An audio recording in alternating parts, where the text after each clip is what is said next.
You're listening to The Combine with former sports TV broadcaster Damon Darrensburg, sports gurus Terrence Davis and Will Bryant, and former NFL defensive tackle Marlon Big Bay Favorite. The Combine is a BAMM network production. What's up, everyone? I'm Damon Darrensburg, and welcome to The Combine. It's been a long 2 weeks. I haven't been here, but without you guys, I got my man, Coach Terrence Davis here. Coach, you've been here the last couple of weeks. I'm sorry I left y'all. You know, I had to do some things. I had to do some work. Glad to have you back. My man Will holding it down, running the point, but we're ready to dish it back to you. And there he is, Will Bryant, my sports chef over there, ready to cook it up and chop it up, right, Will? Yeah, a little down this week though, D, as you can imagine. So I lost the bet. The Cowboys lost, so I had to wear some black and gold today for the show. So that's part of the deal. We're going to talk about that. We're going to jump right into it because you, Marlon Favorite, the two biggest Cowboy fans I know. I know some back in the hood, but you know they're not here to talk to me about it. Right. I was concerned until I saw a text from Marlon after the game was over and let me know that both of y'all were all right. Yeah. But in talking about this game, I mean, it was a lot of heat between Saints fans and Cowboys fans. You had Cowboys fans trying to take over Bourbon Street. I mean, it pretty much looked like a sad second line, but they were trying to take over Bourbon Street because they thought the Cowboys were going to come here and do something. One thing that I didn't have a chance to talk about with y'all because I wasn't here the last 2 weeks, I really feel like the Cowboys hadn't played anyone. You know, they were combined. You know, the teams that they had played against were combined 1-8, 1-9, except for that Daniel Jones touchdown over Tampa Bay. So a lot of people say they hadn't played anyone. They come in, they face this Saints team. I kind of knew from the minute that Gallup was hurt, that wide receiver, I thought the Cowboys' offense would struggle. But Will, I'll start with you, the Cowboys fan of the group. What did you see? I didn't think it was going to play out the way it did necessarily, but you could tell early on how it was going to play out. And it was very reminiscent of last season's game. It was a complete role reversal of that, where you saw Saints came in with a 9-game winning streak, I think, and I'm thinking, oh my God, they're 10-point favorites or whatever. They're going to give Dallas the business. A couple of plays in, you're like, hold on a sec. This might be different. Same thing here. Zeke gets hit going across the middle. We're punting, and the momentum is swinging. The place is loud. I was told going in it was going to be 50-50 crowd. It wasn't 50-50. It was definitely 80-20, 75-25, and the Hoodats were loud. So going in, you can anticipate and see things right away.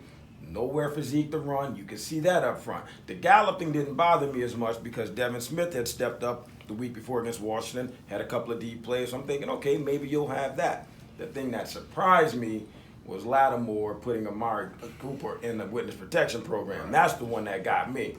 I'm going to say he's not all the way healthy. The foot's still giving him some issues. I'm hoping that's the case. Otherwise, we might have a whole nother epidemic on our hands. So the thing about not playing anyone, you play who's on your schedule. Right. The Dolphins are the one team we all say that's a JV unit. Okay, that one I'll give you a pass on. Everybody else, anybody can beat anybody on any given Sunday. So that one I never put a whole lot of credence into. But take nothing away from the Saints. They played well. They did their thing. They did what they were supposed to do. And all of that being said, 4 field goals. Dallas played well. Dallas defense played well. So we're going to get into that because I know you had to go from giving the Saints some prop to basically giving your Cowboys. I'm keep it a buck. Yeah, but you got to give your Cowboys some props Absolutely. too. So we're going to get back to that. But so T, what did you see? Big ups to the run defense. I think the run defense really set the tone. I think once they kept Zeke in check, and like I say, when Lattimore decided he wanted to go ahead and put the lockdown on, I think that just set everything up for the rest of the evening. So I was highly impressed with the run defense. Like I say, we're talking about arguably one of the best running backs in the league today to hold them to about 35 yards? Yeah, 35 yards. 18 for 35 yards. So, you know, I think when you do things like that, you're supposed to come out on top. Well, and let's talk about that a little bit. Both of you talked about the run defense and how well the Saints played against the Cowboys' run. The thing that just really caught me off guard, because the last couple of years, everyone has talked about how good Dallas' offensive line is. I thought the Saints would play well on defense. I just didn't think they would play this well and hold Zeke to 35 yards. And that's where adrenaline, that's where emotion, that's where Sunday night, that's where all of that stuff, home field, all of that stuff comes into play. Yeah, the Cowboys, you looked at the Pro Football Focus when they're doing the starting lineups, and you're looking at the ranking. Tyron Smith's ranked the number 1 left tackle, and Lael Collins ranked the number 1 right. Zach Martin's number 4 ranked. So it's all of the stuff's there. It's there. It's legit. It's no, but You don't think the Saints been hearing about that all week? You don't think those guys, they get paychecks too over there? You don't think they were taking that a little personal? Like, hold on a sec. That's all that played into it. And once they got punched, the Cowboys got punched in the mouth a little bit, then it's, oh man, it's going to be a long night because they're not going anywhere. Right. And then you get Rankins back. You get the different pieces back. Mario Davis is flying all over the place. All of those components come in to where Kellen Moore, as his first year in OC, fourth game as OC, you got to see, can you make an adjustment on the fly? Because you never went after Eli Apple. I would have found him everywhere he went, and I would have said to Dak, that's where we're going with the ball. You never went after him like you should have. So different little learning curves from it. Again, I wasn't stressed out over it. At 49, I'm a different cat right now. At 15, I probably would have been underneath my table crying somewhere. But right now, you're 3-1. It wasn't a playoffs, not the end of the world. That's right. I'm good. It was good. That's how some people treat it too. I mean, you look all over social media. I mean, people are crushing Cowboys fans. They are just acting like this is the Super Bowl. And I understand it. If it's not the Falcons, Saints fans love to bash Cowboy fans. And we're gonna get back to the defense. But Terrence, I wanted to ask you. So we saw that they were able to shut Zeke down, hold him to 1.9 yards a carry. I mean, that's pretty bad. But do you think it was also part of the Saints' philosophy? And well, I'll let you get to this also since you're our resident Cowboy insider. But do you think it was also the Saints' philosophy to, hey, we're not going to let Zeke beat us. We're going to make Dak be that guy that's going after $40 million a year and show us, like you said, Kellen Moore making the adjustment. Can Dak beat us? Because we're gonna stop Zeke. Well, if you think back to last year's team, the Saints' run defense has always been pretty stout.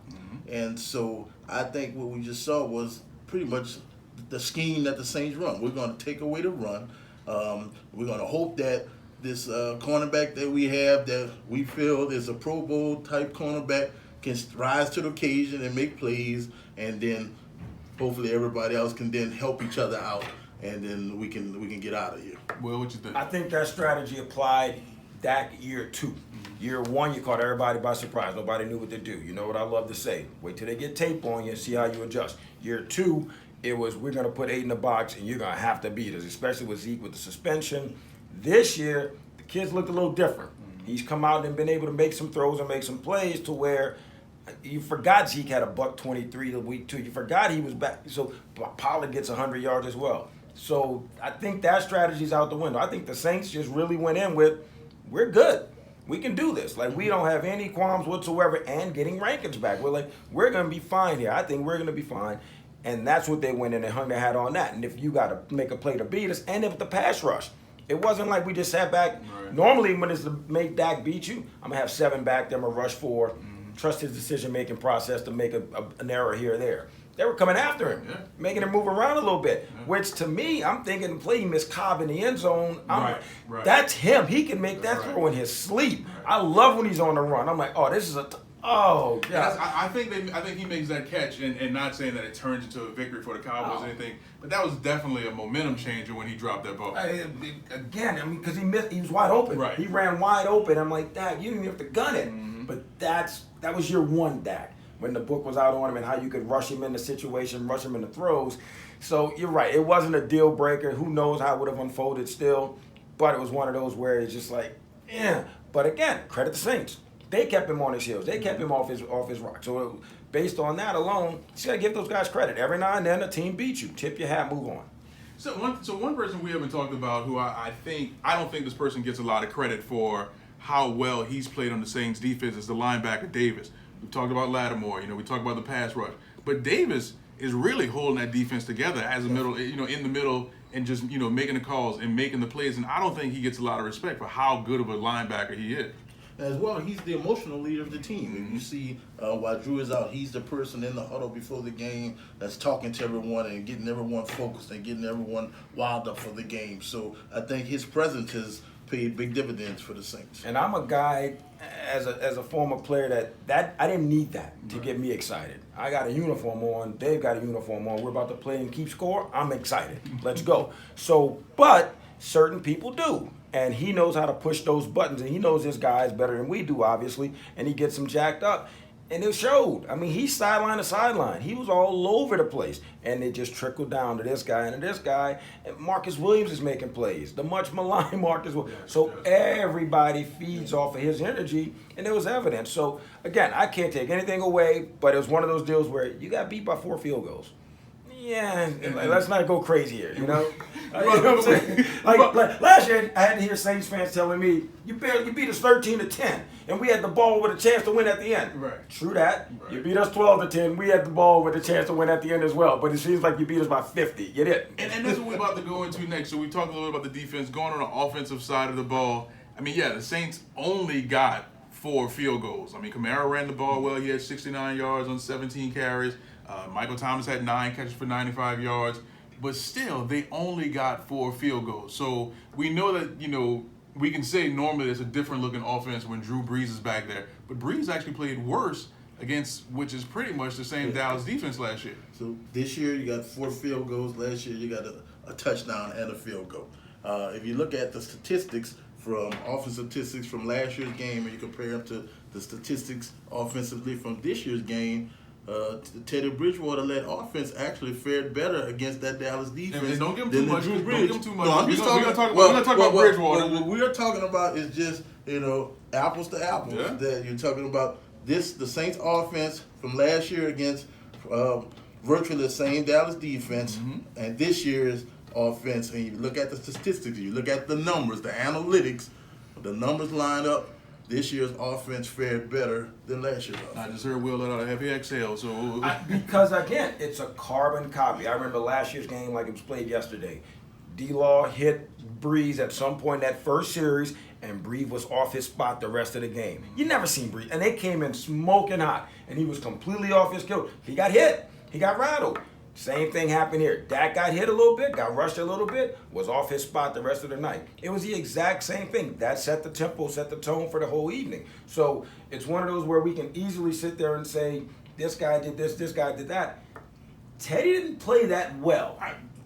Like, he didn't play that well. And I'm talking, again, you throw it to Michael Thomas and he's going to catch 9 or whatever, but he wasn't that good. So it's one of those situations where, again, 4 field goals, and he didn't play that well last year. Breeze didn't play that well. And so it's one of those situations where we can sit there and pinpoint. You don't have to look far. Teddy plays better. They may score 30 points easily, and there's still a chance that Cowboys don't get more than 10. and we're going to get a little bit. Go ahead. And one of the points I always like to make when you talk about football is we have to remember that's always an opposing force. Right. So so when you're saying that a player may not have played well, that opposing force is the reason They that get paid most of too. the time. Absolutely. And that's the thing that I think a lot of fans tend to forget about. And we've talked about this in our conversation. They think it's 7 on 7. That's Yeah, right. it's not. That's right. Yeah. That's right. So in going to that, Dallas's defense, I mean, even though they were going against Teddy Bridgewater, Dallas's defense made it hard for the Saints. Absolutely. Those linebackers, those 2 Absolutely. linebackers flying around, man. Dallas' defense. They is got the real after deal. it. So going into the game, good buddy of mine, who I'm gonna leave him nameless. Yeah, for this, don't I'm gonna leave him nameless, but he said that the Saints had the best 2 tackles in football. Okay. And we're on the golf course last week, and I said, "Do you not know who plays tackle for the Cowboys?" Like, wait a minute, what are you talking about? He said, "I'm telling you, Armstead ran through there." I'm just looking around, and I'm like, Armstead's hooking people, he's holding folks, he's doing this, he's doing that. He had a rough night. It happens, it's okay. But it's one of those situations where Ramczyk has been a stalwart. He's been a monster on that side.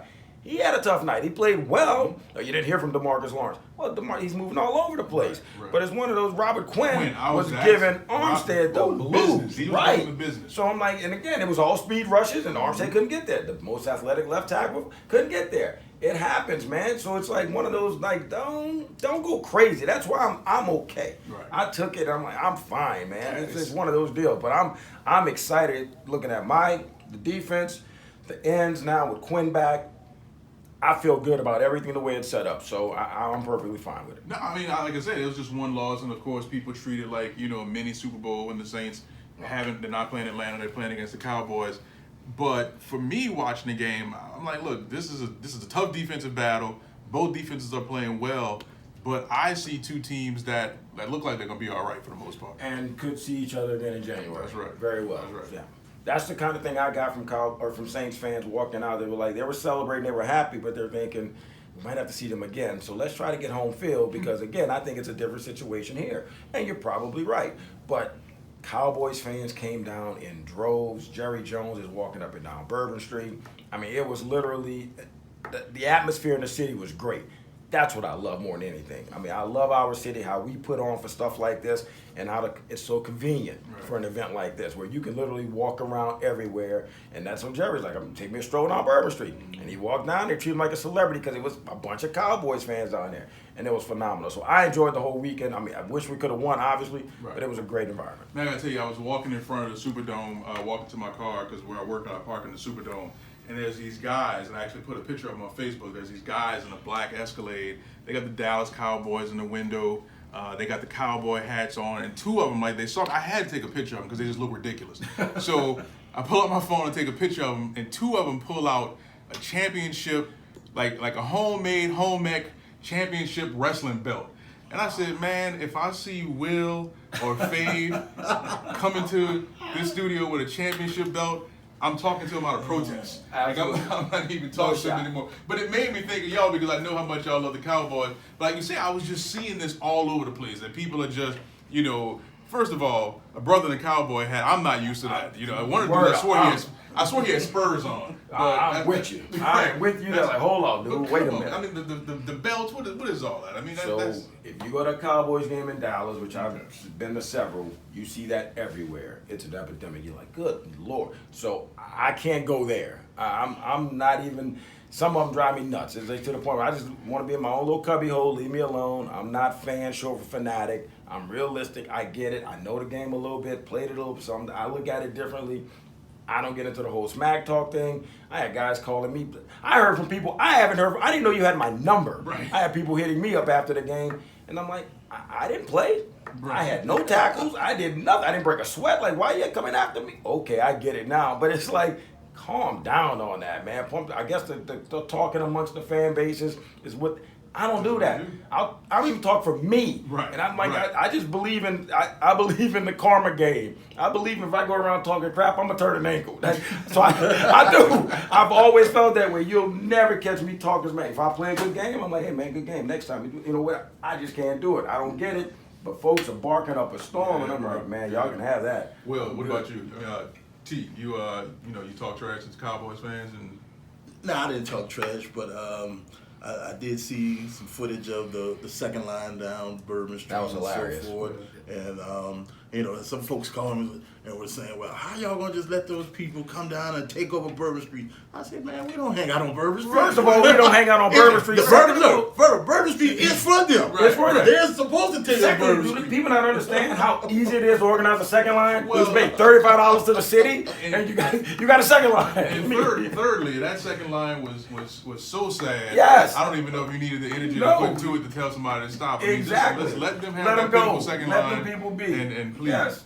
But yeah, man, there's this guy at work, huge Cowboys fan, and the next morning they dressed his cube up. They got all kind of Saints newspaper. They got the streamers on top of his, the schedule all posted in, and he gets in early, so we couldn't see his reaction. But somebody took a picture of him later, and he just had this face like somebody kicked his dog. That's what a couple people did me. Church members did me that, man. They literally took a picture of me and my meme mug at church and literally capped it, and I'm like, really, dude? We church folks. That's what you're gonna do to me, right? Okay. I don't think Jesus counts. Jesus don't count. No. Even on a Sunday, nope, doesn't matter. Nope, not at all. Oh man, well look, we got a lot to talk about. We're gonna wrap it up this first segment, and we're gonna come back and we talk about Teddy Bridgewater. That's why I stopped y'all a little bit when we talked about Teddy Bridgewater. We're also gonna take a look at the Saints against the Buccaneers when we come back on the Combine.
Hey, what's up, everybody? This is Bert with His View.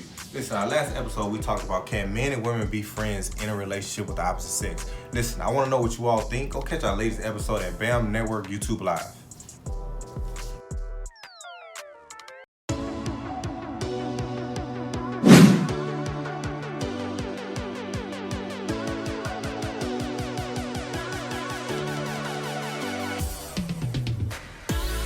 We are sitting down talking to Dr. J, the hearing doc, who is helping people in New Orleans hear and speak better. What's your favorite performer this year that you're looking forward to? Tank and the Bangers, Diana Ross, Big Frida. How you got your start? I've always wanted to be an entrepreneur. Who inspires you? I am inspired by everyday people. Don't make permanent decisions because of temporary feelings. Ultimately, you have to learn to depend on God and yourself. I had a pound of weed in the trunk. I knew that that day I was gonna go to jail. I want them to know that they can't make it, that there is hope.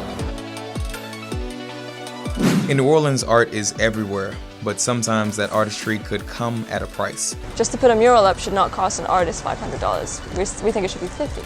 I just hate that someone would do that and feel they could come in here and do whatever they want.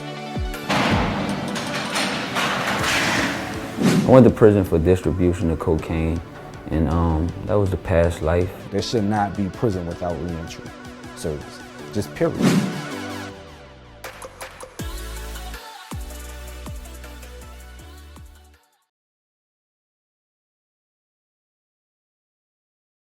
You're listening to The Combine with former sports TV broadcaster Damon Darensburg, sports gurus Terrence Davis and Will Bryant, and former NFL defensive tackle Marlon Big Bay Favorite.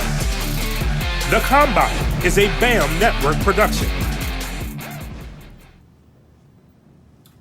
Welcome back to The Combine. I'm Damon Darensburg, again here with Coach T and Will, and we ended it talking about the Saints and their game against the Cowboys, but I want to take it to a new subject, still in that game. But we know when Drew Brees got hurt, a lot of people were ready to jump off the Saints bandwagon. And I have friends on social media and friends in real life who, I'm not going to call any names, we're not going to use any names on this podcast, but a lot of people are like, look, the season is over. One comment that Will made is that Bridgewater didn't play well this particular game, and I felt the same way. But in 2.5, 3/4 games, has he silenced his critics? What do you think, T? I don't think he's silenced his critics. I think, as Sean Payton said in the post-game interview, that he can play better. And I think if you ask Teddy would say that he can play better. But being realistic, you're talking about 3 games. He's still, like I say, he's still finding his way. Mm-hmm. And I think he's going to continue to improve week after week. I think, to be thrown in there against the Rams, the Seahawks, and then the Cowboys, and like I said, you're still coming out with victories. That's all we can ask of him. Yeah, that's a tough 2.5 game stretch. Well, I know you guys. Go ahead. No, I think, yes, he has silenced them. Simply because he should have in this. I think he has, and I hang out with a bunch of those guys and they basically said 6 weeks. First thing you do, go to the schedule. Seattle, Dallas, Tampa, win that. They went through and chalked it off. 3-3, they will stand on their head. You're 2-0 already. The 2 you didn't think you were going to win, you won. So absolutely he silenced them. He'll win 2 more, right? Just based on the averages, he should. He could possibly sweep them. He could go through 6-0. So based on that alone, looking at it now, absolutely I think he silenced the critics. So how much of that, one of the things that T just said is, he doesn't think that he's particularly played, well, we both said he didn't play particularly well this last game. Through that 2 3/4 game, he has like 535 yards. I think he has like a 87 rating or something like that. So that 87 rating isn't mind-blowing, but it isn't in the toilet It's either. not terrible. Right. But again, it's just when looking at the game, not as a fan, looking at it as a football person. When he threw the sideline route to Thomas, the back shoulder, that might have been the furthest throw he's made since he's been in. Right. And that's all everybody's saying. You've got a bigger arm than Drew. Push the ball down the field. Just keep him honest. So if he does that, hey, game on. So that was more of the issue with him as far as that. And quarterback play, as we know, whether fairly or unfairly, you're going to get the win and loss record, not the left tackle. You are. So and then he won. So I don't care about my numbers. I won. Did we not win a game? We won the game. So okay, there you go.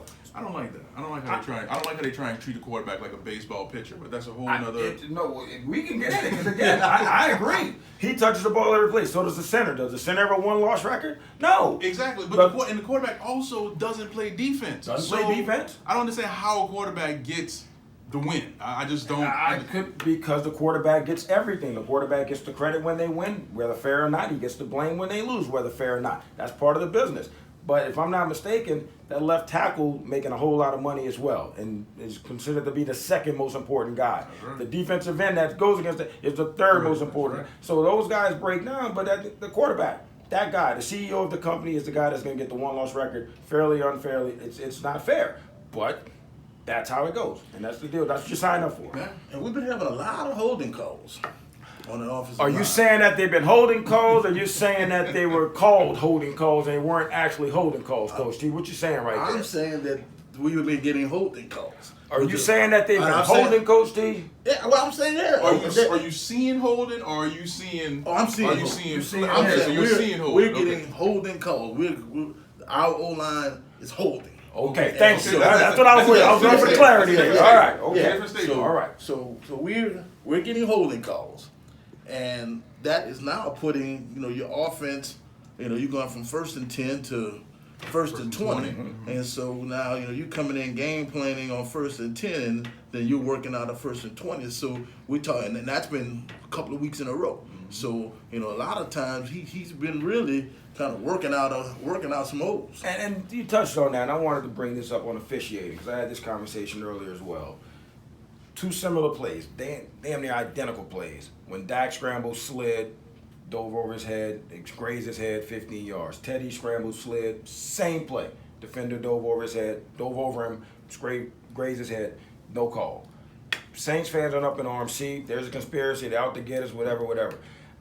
I just think it was bad officiating. You just missed a call. Yes. And in the course of a game, the thing I always say, if I don't go 10 for 10 from the field and make every play, don't have any defensive if I don't play error-free ball, then I can't look at the official and expect them to be perfect. If I play perfect, then I'm going to look around and say, hey, dog, it wasn't me. Like, come on, you let us. So I don't ever complain about officials. I don't ever think officials are cause of a winner or loss.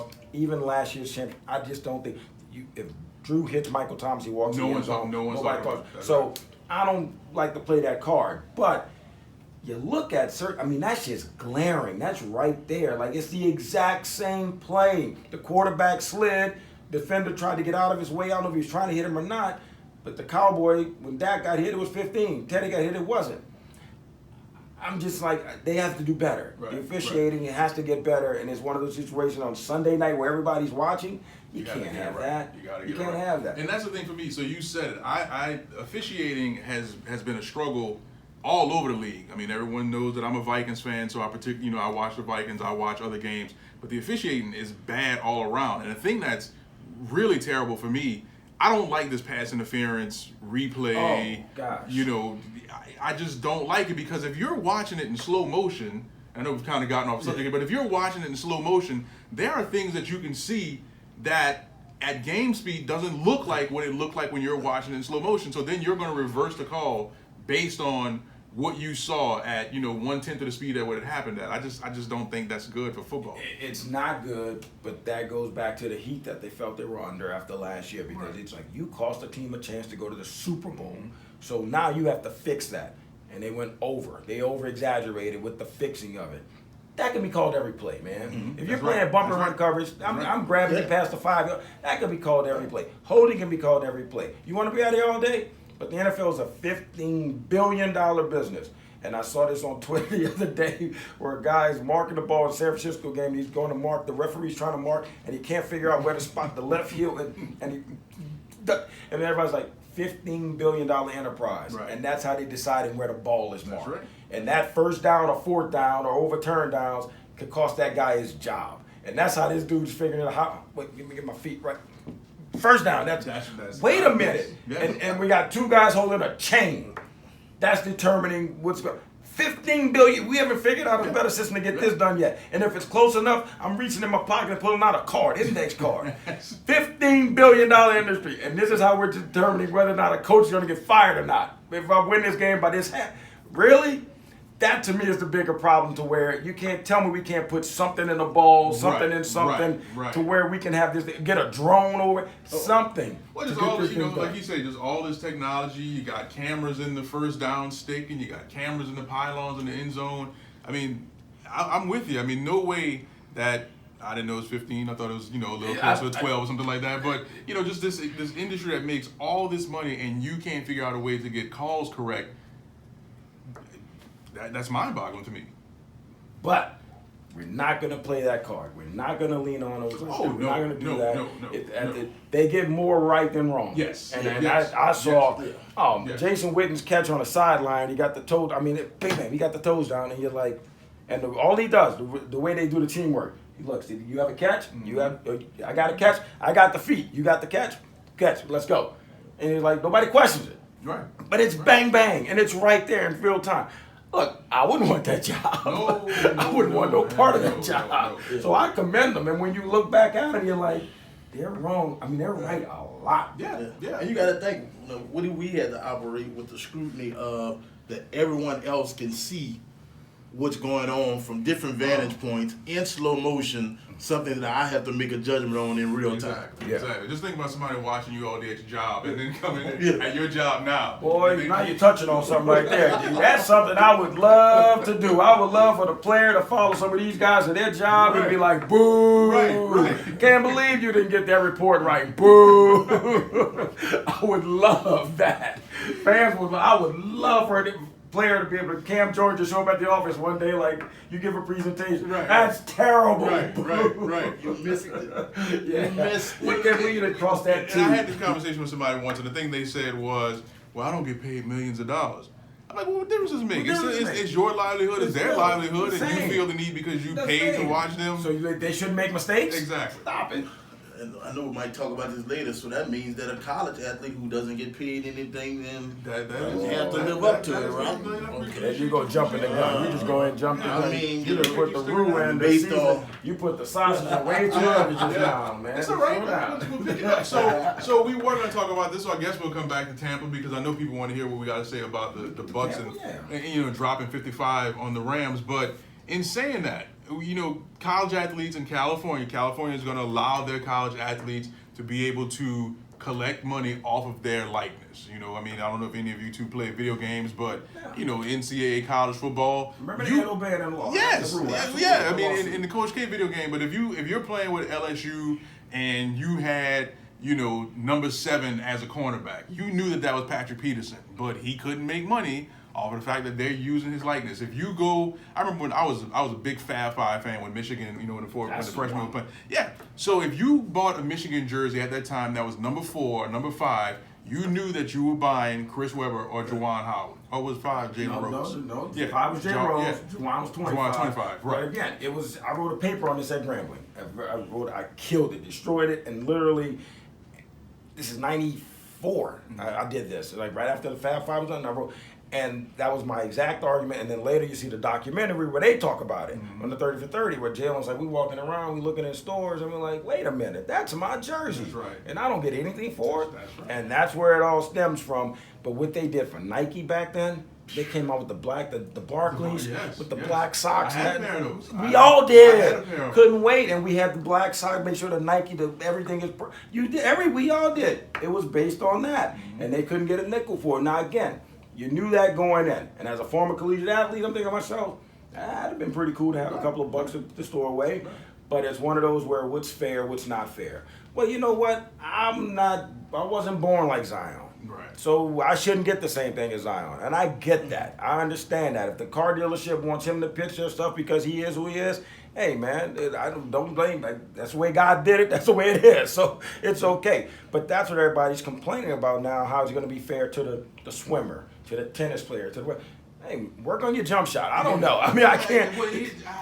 That's a tough one because those particular sports, and I'm not discounting a swimmer, I'm not discounting a field hockey or lacrosse team, but they don't bring in the revenue that football or even basketball does. So, and one of the things that we talked about before we started was, you're looking at a time where back in the day, people were like, well, hey, look, your education is your payment. But coaches weren't making $6-7 million a year at that time. Now you got coaches, Dabo in Clemson. I mean, he's making over $6 million a year. And you're going to tell me with the TV contracts and everything else that we have, yes, that these kids can't make money off of their face. If I'm a math student and I go shoot a commercial, I can make the money off my face, but no one pays to watch anyone take a math test. So why can't a football player or a basketball player, because I know they're going to expand it across the country. And even beyond that, with this day and age, with social media, everything is monetized. So which means that now you can have an large Instagram following, and or you can have a YouTube channel with a large following, a large subscription rate, and you can monetize that. Exactly. So now, because I'm a student athlete who can get millions of followers, I can't get any money when everybody else can get paid off of their we just got to the point, it was about 4 or 5 years ago, when they allowed student athletes to basically get free food, be able to eat when they want. I mean, you've got students going to bed hungry at night because someone can't buy them a pizza, or they're afraid of getting, in probation for that. I mean, I just think the rules have been ridiculous. Tim Tebow comes out and does his rant a couple of weeks ago, and he got destroyed for it, and rightfully so. Every case is different, Tim, and that's what you didn't take into account. Your situation, for how you grew up, and you cannot put yourself in that next man's shoes. You don't know what that other guy went through. And we know, we only have to play the race card. We know how the majority of the kids that grew up and what they went through, and the majority of those situations, completely different from what you went through. Right. So for you to sit there and say you had the third highest selling jersey behind Kobe and LeBron, and you wouldn't have wanted any of that money, good for you, my man. Good for you. But you're stupid also. Okay, D. I'm just saying, that is ridiculous. I remember during my time when at the NCAA headquarters, we had a case where after a Florida State and Miami game, 2 football players exchanged their jerseys. And so they were penalized for that. They exchanged their jersey. But in the rowing world of Ivy League, it is customary that that the loser gives his jersey to the winner. And so rowing. So the argument was that, well, football players and basketball players get more than rowers and swimmers and all of that. And so, and then I remember being at the table and having to argue the point of, I know athletes who, after a game, after just wowing the crowd, can't even go out and get a hamburger or go out and take a girl on a date to the movies because they don't have any extra money. Where they've just, wowed the audience of 60, 70,000 and have people excited, and people had a great time watching them.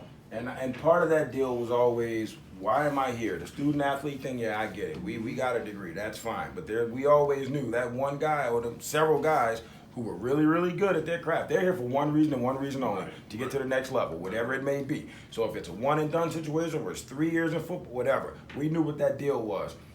But the thing that bothered me more, when we were in Norman, I lived in Norman, Oklahoma, the 2 years the Hornets were in Oklahoma City after Katrina, and got to know a lot of their boosters and their people very, very well. They treated us like family, took us in.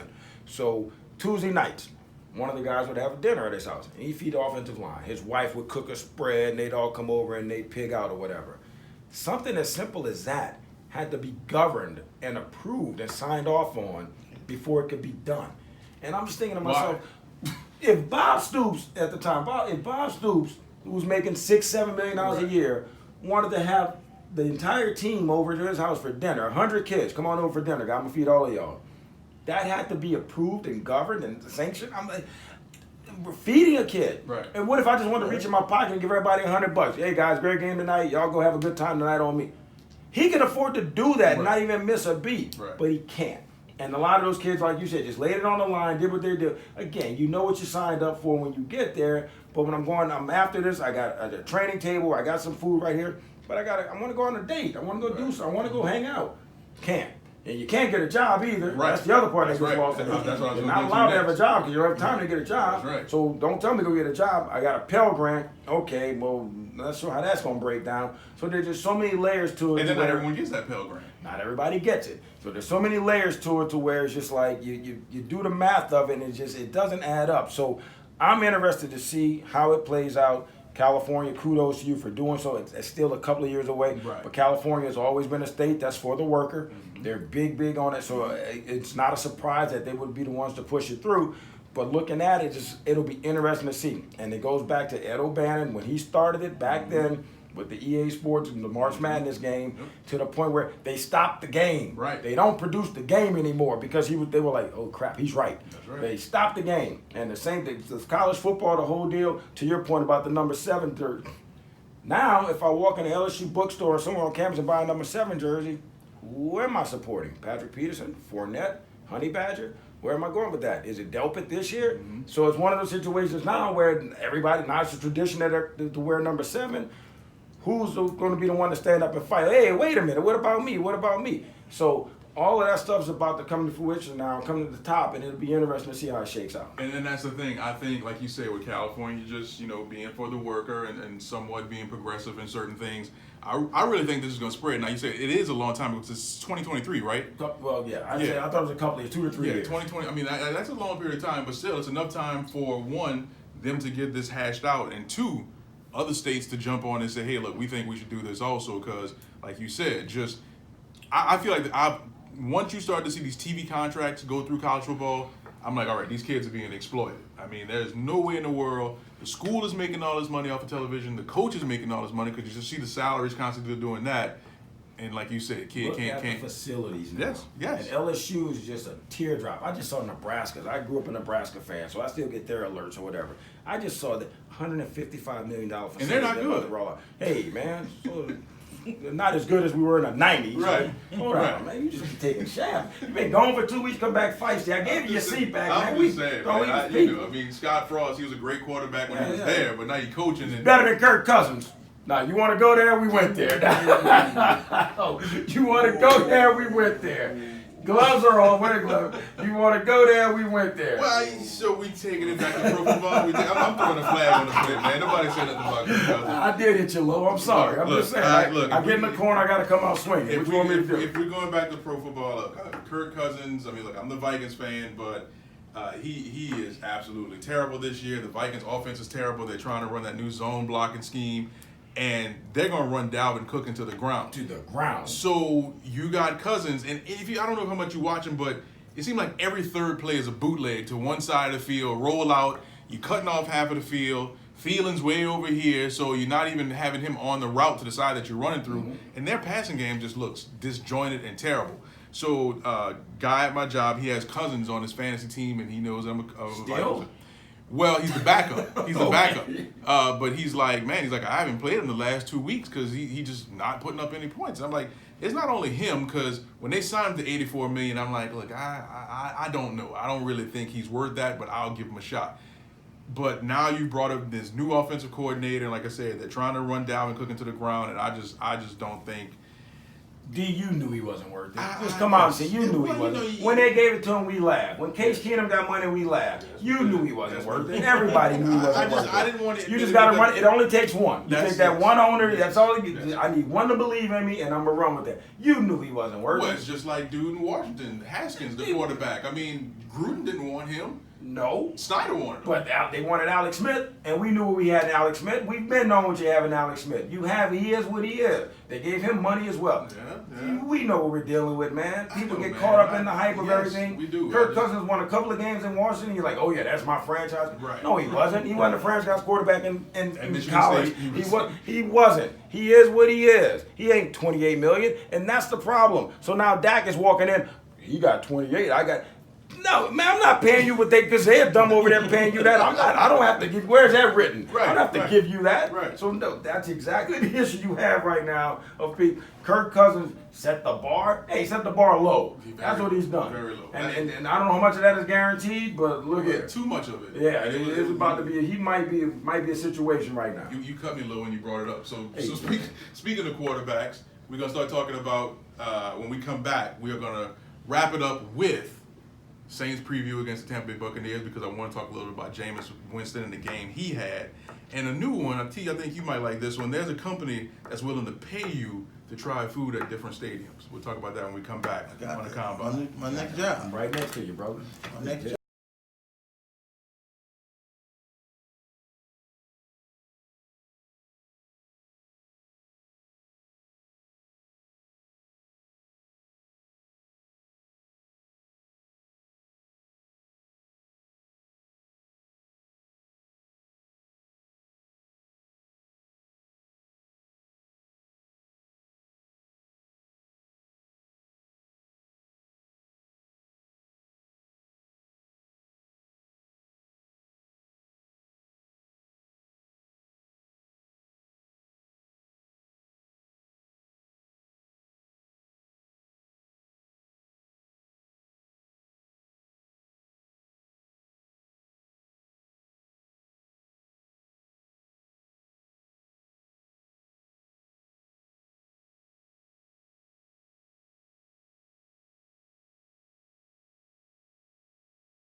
Hey, what's up, everybody? This is Burt with his view. Listen, our last episode we talked about, can men and women be friends in a relationship with the opposite sex? Listen, I want to know what you all think. Go catch our latest episode at BAMM Network YouTube Live.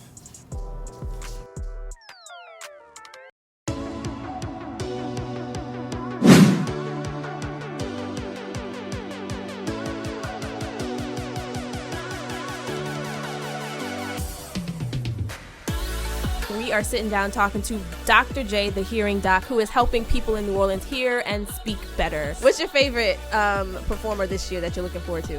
Tank and the Bangers, Diana Ross, Big Frida. How you got your start? I've always wanted to be an entrepreneur. Who inspires you? I am inspired by everyday people. Don't make permanent decisions because of temporary feelings. Ultimately, you have to learn to depend on God and yourself.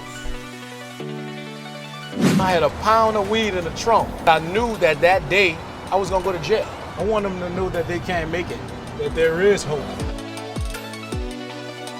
In New Orleans, art is everywhere, but sometimes that artistry could come at a price. Just to put a mural up should not cost an artist $500. We think it should be $50. I just hate that someone would do that and feel they could come in here and do whatever they want. I went to prison for distribution of cocaine, and that was the past life. There should not be prison without reentry service, just period.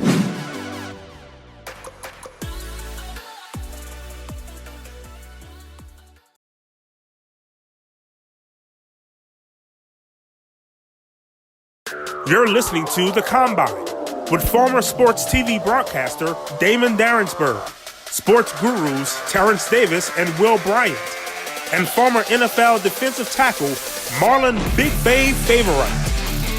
The Combine is a BAMM Network production.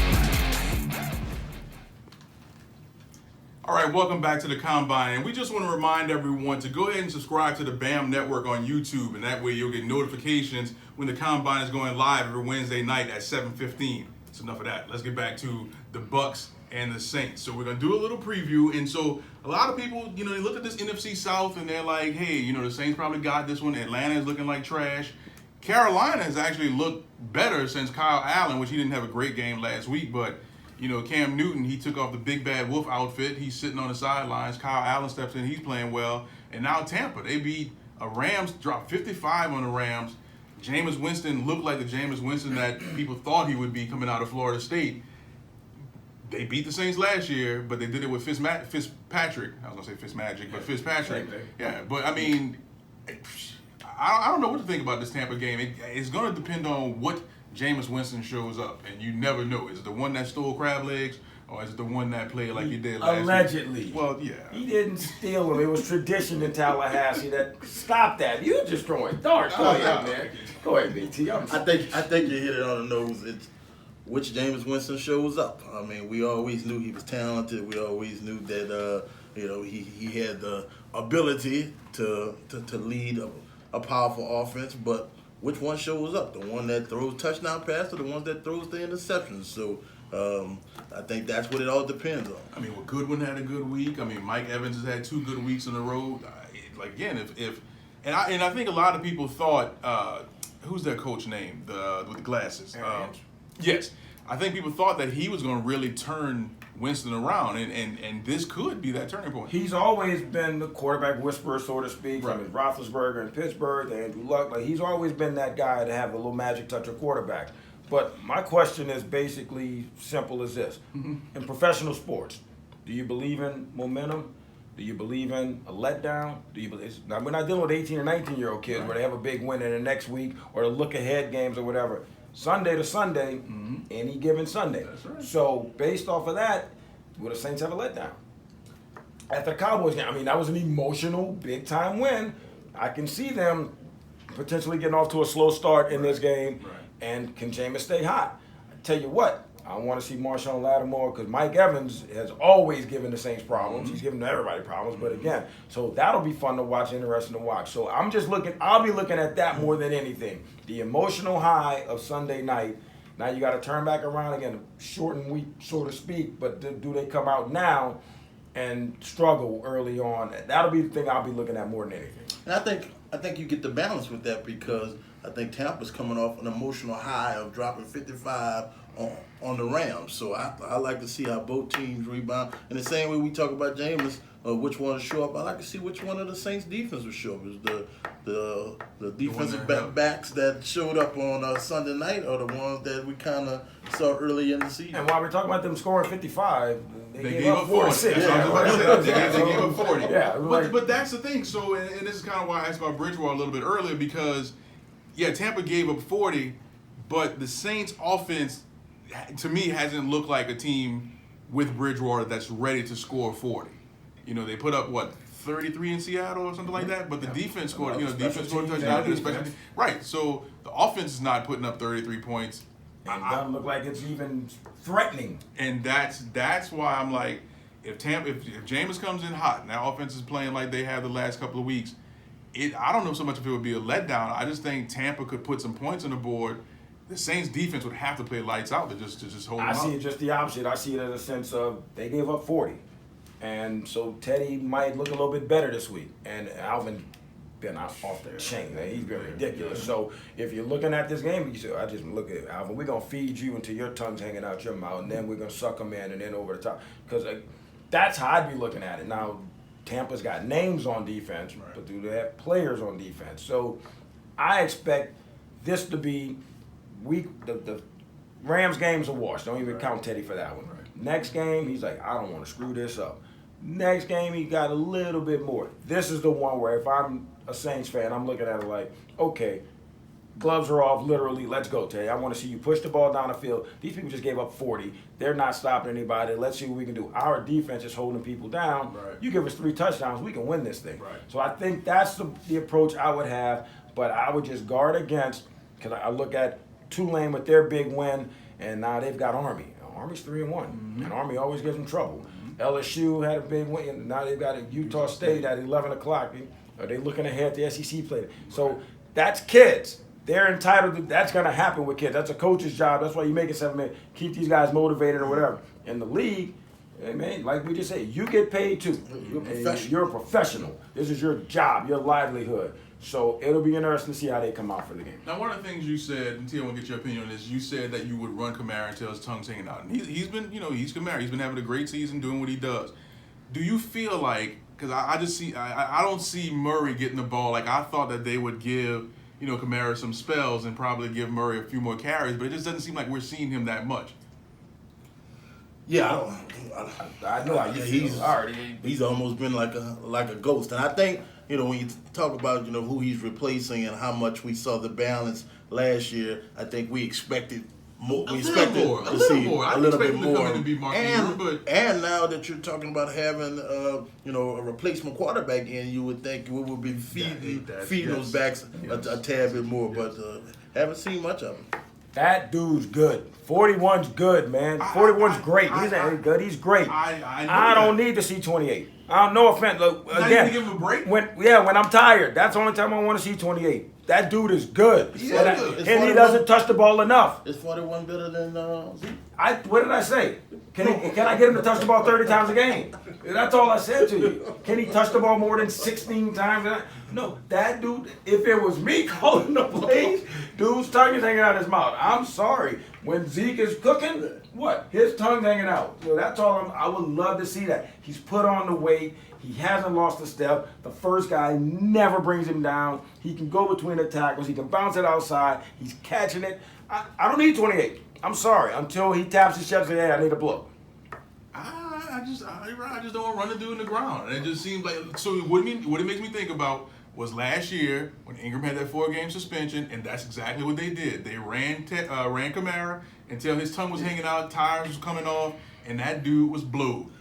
Wasn't ready for it. And one of the things I noticed also is he's not taking those hits. He's running out of bounds. I think he understands a little bit. You get knocked out one time, you learn right. When Jalen Smith hit him last year, Debo hit him the year before that. Hey, man, you learn quick. So that's my thing. Like, if you run him until his tongue's wagging, you're taking the chance at more of those hits.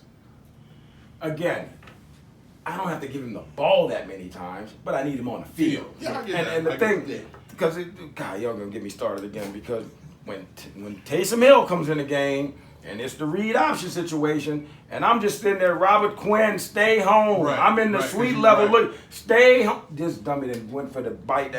And there's Taysom Hill for 18 yards, and the place goes nuts. Right. The next time they put him in, he stayed home, -2 yards. Right. I'm like, how hard is that? Make him give the dive, make him throw the ball, make him do whatever. Don't fall for that. That drove me nuts. So that's my thing. So if Alvin's in the game, Alvin goes in motion, 3 guys are going in motion. Alvin goes on a route, so you got to keep him in the game. That's why I say I don't need to see 28 until absolutely positively have to. That's all. I don't want to run the guy literally into the ground, but he would have to tell me, Coach, I need a blow. Right. I'm just saying. I agree with you because if a linebacker sees Alvin Kamara line up in the backfield, he wants to know where is he going. Where's he going? If he goes in motion, now he might not be the person I'm supposed to be keen on, but I want to know where is he going. And when he goes and lines up in that slot, that same linebacker might have a little pee coming out. So might get a whole other set, So you saying when Murray get in the game, linebacker just start looking at what else is going on? Exactly. I ain't worried about this. No, that's all. No disrespect to the man. This